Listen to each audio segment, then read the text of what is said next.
The call came while I stood in the kitchen, staring at a ring that no longer felt like metal. It had become a challenge, a test.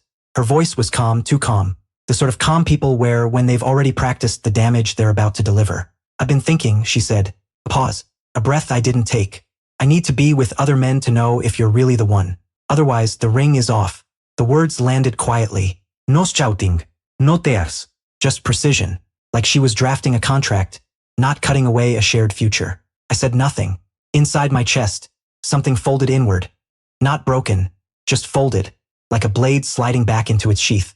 She kept speaking, explaining, rationalizing, talking about growth, certainty, how marriage leaves no room for doubt. She said my name, as if it could soften what she just delivered. I watched the second hand tick forward. When she finally paused, expecting a reaction, I smiled. I could hear it in my voice. "Okay," I said. Silence stretched across the line. "You're okay with that?" she asked.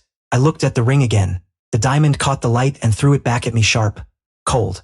"Yes," I said. "Do what you need to do." She laughed, relieved. Praised my maturity, my understanding. Told me this would make us stronger. I hung up before she could add another word. That night I didn't sleep, didn't cry, didn't drink. I planned.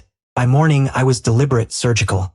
First call, the venue, calm voice, polite apology, cancellation confirmed. I returned the ring. The clerk asked if I wanted store credit. I said, "No, I want distance." I packed what mattered. Clothes, documents, silence. By noon, the apartment was stripped of everything except her belongings. Her imagined future. By evening, she was experiencing.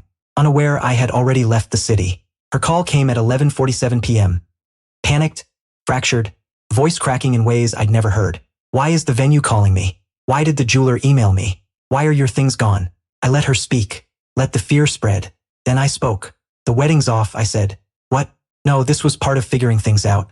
"Enjoy your experience," I said. "I'm done." She screamed my name as I ended the call. I didn't block her. No need. The truth. This wasn't about other men. She was about to learn what it feels like to lose control over a story she thought she directed. She didn't stop calling. Voicemails stacked like fractures in her voice. Rage bleeding into panic, panic dissolving into begging. She swung between accusing me of betrayal and pleading for my return, as if noise could rewrite reality. I ignored them. I already knew what she was, not because she wanted other men, but because she believed she could put me on a shelf, return if nothing better appeared. That confidence doesn't appear overnight. It leaves traces. Weeks before, there had been signs I never confronted. Late replies cloaked in feigned exhaustion. Phone angled just slightly away. Sudden girls' nights. Cologne she never wore before. I didn't accuse. I archived. When she said she needed to experience, it wasn't a beginning. It was a slip. So while she was busy rewriting her morality, I acted quietly. I forwarded her voicemails to an email she didn't know existed. I still had access to her backup, the same place she stored photos she never showed me, messages she never deleted, a timeline she assumed no one would piece together. But I did. Names, dates, overlaps, men she'd already encountered before the ring, sometimes while wearing it. The night she reached me again, voice shattered. "I made a mistake," she whispered. "I didn't think you'd actually leave." That sentence revealed everything.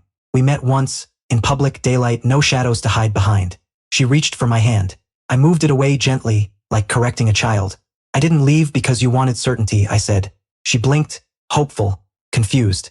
"I left because you already knew." I slid my phone across the table, open to a folder. Let her scroll. Each swipe stripped a layer. Color, posture, belief in control. "That was before we were serious," she said weakly. I didn't blink. "Then why did you call it experiencing?" I asked. "Why not honesty?" She cried then. Real tears, messy. I stayed still. "I never cheated," I continued. "I only stepped aside and watched you finish what you'd started." She grasped for excuses. I stood before she could form them. As I walked away, she said what she thought would wound most. "You'll never find someone who understands you like I did." I turned once. "That was the problem," I said. "You understood me and still assumed I'd stay." I didn't block her after that. She stopped calling on her own. Some people don't need revenge. They need clarity. And the sound of a door closing. One they'll never hear open again.